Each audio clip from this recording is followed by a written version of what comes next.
ഈശോ മിശിഹായ്ക്ക് സ്തുതിയായിരിക്കട്ടെ. ഞാൻ മാണിപ്പറമ്പിലച്ചൻ. ഡിസംബർ 24. ഇന്ന് നമ്മൾ തിരുനാളാഘോഷിക്കുന്ന ആരുടെ എന്നറിയാമോ? ഏറ്റവും ആദ്യത്തെ മനുഷ്യൻ്റെ ആദാം. പൂർവ്വപിതാവായ ആദാം എന്നാണ് നമ്മൾ പറയുക. ഭൂമിയിലെ ആദ്യത്തെ മനുഷ്യൻ, ഏദൻ തോട്ടത്തിൽ ജീവിച്ചവൻ, എന്നാൽ പാപം ചെയ്യുന്നതിനാൽ തോട്ടത്തിൽ പുറത്താക്കപ്പെട്ടവൻ. എങ്കിലും ഒരു വാഗ്ദാനവുമായിട്ടാണ് അവൻ പുറത്തേക്ക് പോയത്. ഈ സർപ്പത്തിനെ ശിക്ഷിക്കുന്ന ആ ശിക്ഷാവിധിയിൽ ദൈവം ഒരു വാഗ്ദാനം വെച്ചു. നീയും സ്ത്രീയും തമ്മിലും നിന്റെ സന്തതിയും അവളുടെ സന്തതിയും തമ്മിലും ഞാൻ ശത്രുത ഉളവാക്കും. അവൻ സ്ത്രീയുടെ സന്തതി നിന്റെ തല തകർക്കും. നിനക്ക് അവൻ്റെ കുതികാൽ പരിക്കേൽപ്പിക്കാനേ പറ്റൂ. അങ്ങനെ ഒരു വാഗ്ദാനവുമായിട്ടാണ് ഏദൻ തോട്ടത്തിന് പുറത്തേക്ക് പോകുന്നത്. ഫ്രാൻസിസ് മാപ്പ പറയുന്നത്, ഈ ഏദൻ തോട്ടത്തിൽ നിന്ന് ആദാമിനും ഹവ്വയും പുറത്താക്കി ഗേറ്റ് കവാട അടച്ചു കഴിഞ്ഞിട്ട് ദൈവം അവരുടെ കൂടെ തോട്ടത്തിൽ പുറത്ത് കടന്ന് ദൈവം അവരുടെ കൂടെ നടന്നു എന്നാണ്. അങ്ങനെ നടന്ന് പിന്നെ ദൈവം മനുഷ്യനായി ഭൂമിയിൽ വന്നു. ഏദൻ തോട്ടത്തിൽ നിന്ന് ആദം ഹവ്വയും പുറത്ത് പോയപ്പോൾ ദൈവം അവരെ കൈവിട്ടില്ല. ദൈവം അവരുടെ കൂടെ നടക്കാൻ തുടങ്ങി. നമ്മുടെ പിള്ളേരിങ്ങനെ വഴിതെറ്റി പോകുമ്പോൾ മാതാപിതാക്കൾ പിന്നാലെ ചെല്ലില്ലേ? അതുപോലെ തന്നെ ആദാമിൻ്റെ ഭാര്യയുടെ പേര് നമുക്കറിയാം, ഹവ്വ. 3 മക്കളുടെ പേര് ബൈബിളിൽ രേഖപ്പെടുത്തിയിട്ടുണ്ട്. അനേകം മക്കളുണ്ടായിരുന്നു. കായേൻ, ആബേൽ, സേത്ത്. കായീൻ എന്നാണ് ശരിക്കും. കായീൻ, ഹാബേൽ, അങ്ങനെയാണ് ഹീബ്രുവിൽ, സേത്ത്. മറ്റു മക്കളും ഉണ്ടായിരുന്നുവെന്ന് ഉൽപ്പത്തി പുസ്തകം 5-ാമത്തെ അധ്യായത്തിൽ രേഖപ്പെടുത്തിയിട്ടുണ്ട്. കായൻ കല്യാണം കഴിച്ചത് ആരെ? ആബേൽ കൊന്നു കളഞ്ഞല്ലോ. അപ്പോൾ കായൻ കല്യാണം കഴിച്ചത് ആരെ എന്നൊക്കെ ചോദ്യങ്ങളൊക്കെ ഞാൻ മുമ്പ് ഒരു ചോദ്യോത്തരം പങ്ക്തിയിൽ നൽകിയിരുന്നു.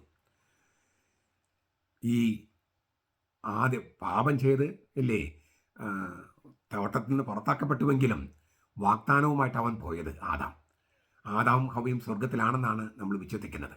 അതുകൊണ്ടാണ് അവർ തിരുനാൾ ആഘോഷിക്കുന്നത്. നാളെ ക്രിസ്മസ്. ദൈവം മനുഷ്യനായ സംഗതി ഏദൻ തോട്ടത്തിൽ നിന്ന് പുറത്താക്കിയിട്ട് ദൈവം അവരുടെ കൂടെ നടന്ന് ഒരു ദിവസം ദൈവം മനുഷ്യനായി തന്നെ ഭൂമിയിൽ വന്നു. അത് ക്രിസ്മസ്. അപ്പോൾ 24-ാം തീയതി ആദാമിൻ്റെ തിരുനാൾ ആഘോഷിക്കുന്നത്, ക്രിസ്മസിൻ്റെ തലേദിവസം ആഘോഷിക്കുന്നത് വളരെ ഗംഭീരമാണ്.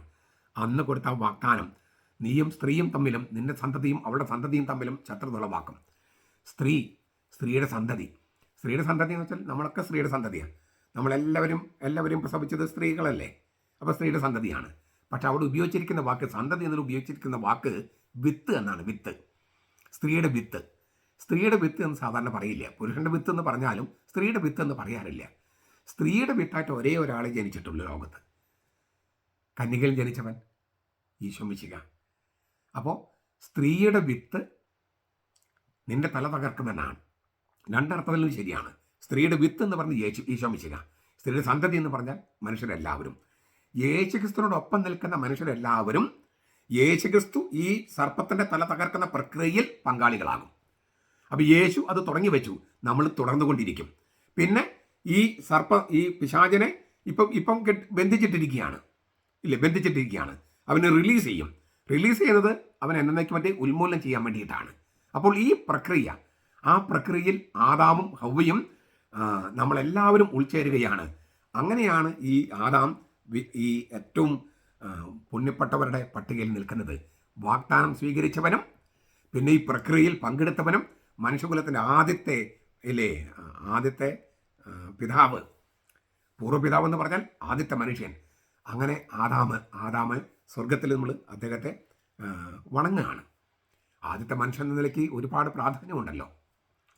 നമ്മളെല്ലാവരും ഈ വാഗ്ദാനം സ്വീകരിച്ചിട്ടുണ്ട്. ആദാമിനെ കൊടുത്ത വാഗ്ദാനം നമ്മളെല്ലാവരും സ്വീകരിച്ചിട്ടുണ്ട്. നീയും സ്ത്രീയും തമ്മിലും നിന്റെ സന്തതിയും അവളുടെ സന്തതിയും തമ്മിൽ ഞാൻ ശത്രുത ഉളവാക്കും.